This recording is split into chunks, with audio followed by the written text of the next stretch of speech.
આપવાની છે અને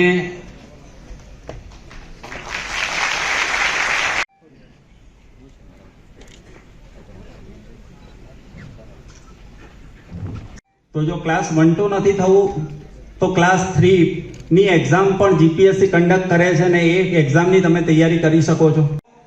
એની અંદર પણ મોસ્ટલી સિલેબસની અંદર તો જનરલ સ્ટડી જ હોય છે, પણ એની અંદર સિલેબસ બહુ ટૂંકો થઈ જતો હોય છે.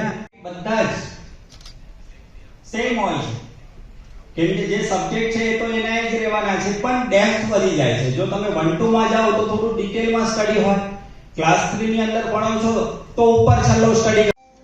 સ્વાગત કરવા માટે વિનંતી કરીશ જાંબુચા સુમિત ભાઈ, તમારે એમનું સ્વાગત કરવાનું છે. દિવેશભાઈ, આ સુમિત ધીરુભાઈ નો દીકરો છે ને છેલ્લા 1 મહિનાથી આ આખો કાર્યક્રમ છે ને એમાં 50% આ સુમિત નું કાર્ય છે, 50% માં અમે બધા છીએ. રાત દિવસ મહેનત કરે છે. સુમિત ને ઝડપથી મિત્રો પુષ્પગુચ્છ પહોંચાડજો. તાળીઓથી મિત્રો એમને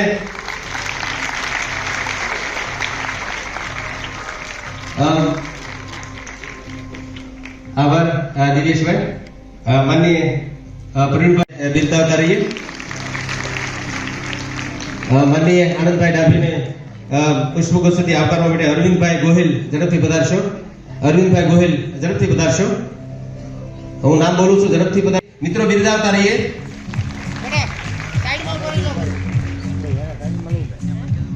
તાળીઓ પાડીએ મિત્રો, કારણ કે આ લોકો એવા છે કે જે લોકો હવે સમાજની ડોક્ટર તરીકે સેવા કરવાના છે.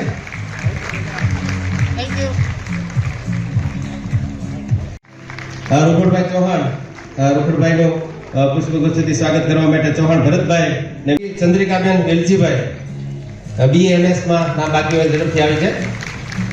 તાળીઓ પાડતા રહીએ, કારણ કે આ એવી દીકરીઓ છે કે જે સમાજનું ઋણ અદા કરવા માટે ડોક્ટર બનીને સેવા કરે છે. અને આપ સૌ જાણો છો કે એક દિવસની ડોક્ટરની સ્ટ્રાઇકે આખા દેશના તંત્રને હચમચાવી નાખ્યો. એવા ડોક્ટરો છે એ આપણી સેવા કરવાના છે. તાળીઓથી મિત્રો આપણે એને બિરદાવતા રહીએ.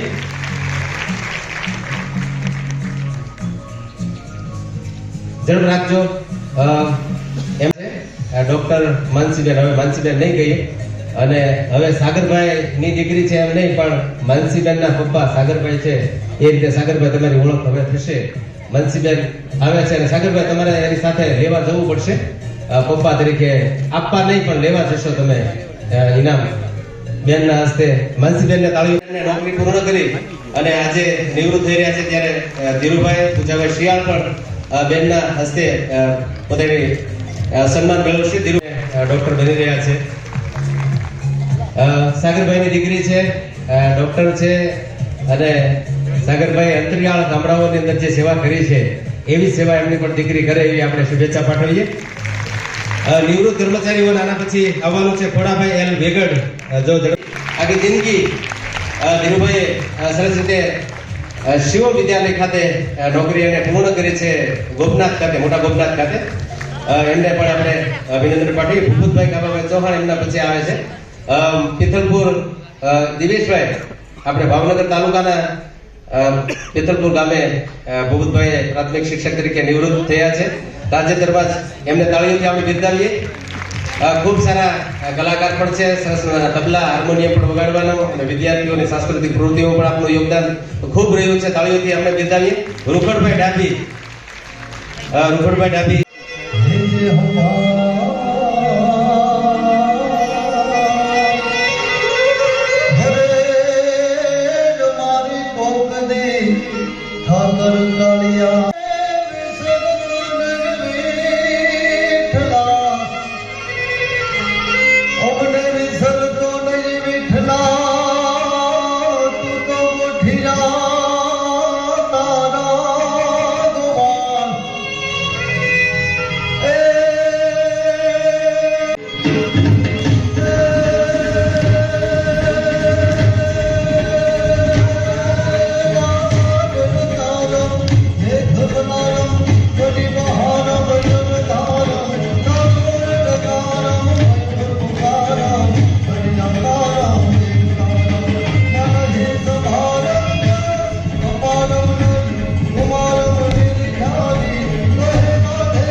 પધાર્યા છે પ્રવીણભાઈ રાઠોડ પાલીતાણાથી પધાર્યા છે સર, આપનું વેલકમ, સ્વાગત છે.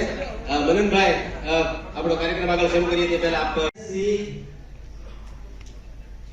સેન્ટ્રલ ગવર્નમેન્ટની અંદર ગ્રેડ એ અને ગ્રેડ બી, આપણે જે ગુજરાત સરકારની અંદર ક્લાસ 1 અને ક્લાસ 2 ઓફિસરની સચિવ બનવું છે અથવા તો સચિવની નીચે આપણે જઈએ તો ડિસ્ટ્રિક્ટ લેવલે કલેક્ટર બનવું છે, બરાબર, અથવા તો પોલીસની અંદર વાત કરીએ તો, બરાબર છે. તો ટોપ લેવલની જો આપણે જોબ જોતી હોય તો આપણે વાત કરીએ કે કેન્દ્ર સરકારની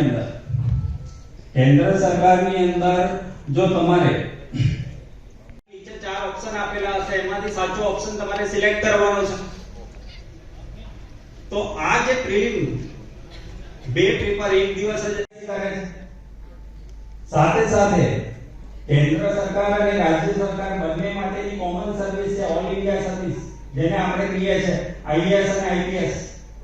તો અને આ પરીક્ષા જો તમે પાસ કરો છો તો તમારે મેઇન્સ આપવાની છે, અને મેઇન્સ એ ડિસ્ક્રિપ્ટિવ છે, જેવી આપણે સ્કૂલની પરીક્ષાઓ આપીએ છીએ. સાથે સાથે તમારે એ 9 પેપરની અંદર એક સબ્જેક્ટ પણ સિલેક્ટ કરવાનો છે તમારી ચોઈસનો, અને આ મેઇન્સ તમે આપશો પછી અને ઇન્ટરવ્યુ આપવા તમારે દિલ્હી જવાનું છે.